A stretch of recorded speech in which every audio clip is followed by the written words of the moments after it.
The day my father died, my world fell apart. Before I could even grieve, my older brother Jason walked into the lawyer's office with a smug smile. He placed a stack of documents on the table. "The company is mine," he said. "Dad signed everything before he passed." The lawyer looked uncomfortable. After reviewing the papers, he quietly announced that Jason now owned the family business, every property, and the entire $60 million estate. I was left with nothing. Not even my rightful $30 million share. Jason looked at me and smirked. "You always depended on Dad. Now learn how the real world works." My own relatives clapped for him. Nobody questioned the documents. Nobody defended me. I walked away with a single suitcase. For months, I lived in a tiny apartment and worked as a delivery driver. Jason enjoyed the life he believed he had won. Private jets, luxury cars, magazine interviews. He proudly called himself the youngest self-made millionaire. Then, exactly 1 year later, I received a call from my father's oldest attorney. "Your father instructed me never to contact you unless Jason claimed your inheritance." My heart skipped a beat. "What do you mean?" "There is another file." Inside the lawyer's office, he placed an old leather folder in front of me. It contained my father's private journal, financial records, and a sealed letter. The first line changed everything. "If Jason ever steals your share, he automatically loses his own." I stared at the page in disbelief. My father had never trusted blind ambition. Years earlier, he had quietly transferred the family's real fortune into an international trust.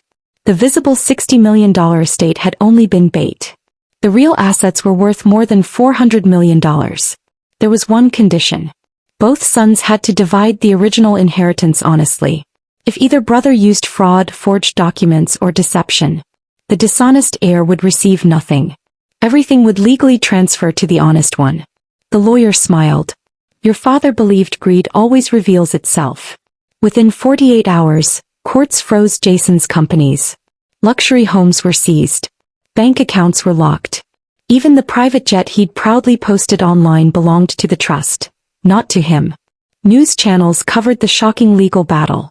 Headlines called it the biggest inheritance reversal in the state's history. Jason exploded with anger. He stormed into the lawyer's office.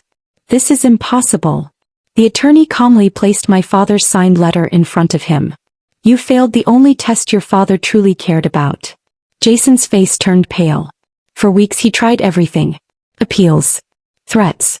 Secret settlements. Nothing worked. Every document pointed to one truth. His own greed had activated the clause. Months later, I officially became chairman of my father's investment group. But I refused to live the way Jason had.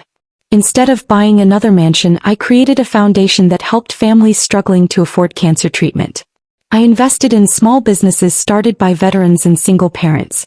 My father had built wealth to create opportunities, not to feed egos. One rainy afternoon, Jason appeared outside my office. Gone were the designer suits. Gone were the expensive watches. "I lost everything," he whispered. "I know," I replied. "I'm your brother." I looked at him for a long moment. "You remembered that only after losing the money." He lowered his head. For the first time in his life, he had no answer. Before leaving, I handed him a business card. It wasn't for a lawyer or a bank. It was for the foundation's employment office. "If you truly want a second chance," I said, "earn it honestly." He stared at the card without speaking. As he walked away, I remembered my father's final words written at the bottom of the letter. "Money doesn't reveal character. It only exposes what was already there." My brother thought stealing $30 million had made him the winner. He never realized my father had designed an inheritance that rewarded integrity instead of greed. In the end, Jason didn't lose because of me. He lost because he believed cheating family was smarter than honoring them. And that was the one mistake my father had already planned for years before either of us entered the lawyer's office.